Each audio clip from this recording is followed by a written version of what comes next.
भतारे एसी में सूते ठंडा रात में,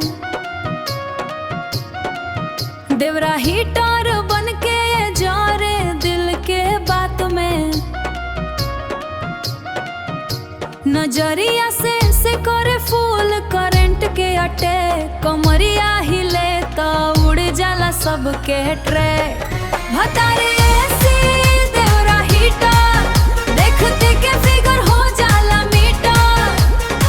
डीजे पे बाजे जब तोहारी स्वेटर, पूरे मोहल्ला बोले वारे हीटर वारे हीटर।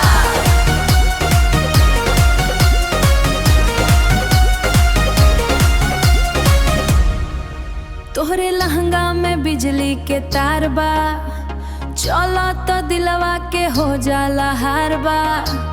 गोर गोर गाल जैसे मलाई के पीस, देख के जवानिया बढ़ जाला हीट।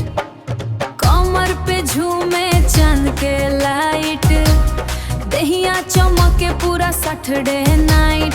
अखिया के नासा बड़ा डेंजरस बा, दिलवा के सिस्टम आज हैंगस बा।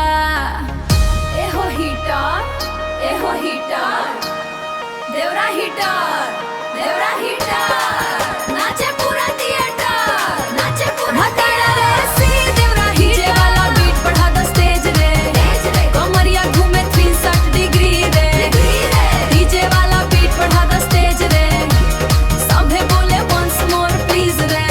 आजा ना जरा तू क्लोज हो जा, धीरे धीरे मूड में लॉस्ट हो जा।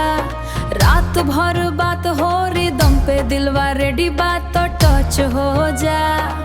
लिपस्टिक रेड, नजरिया किलर, कमरिया सेक करे ट्विटर पे ट्रेंड।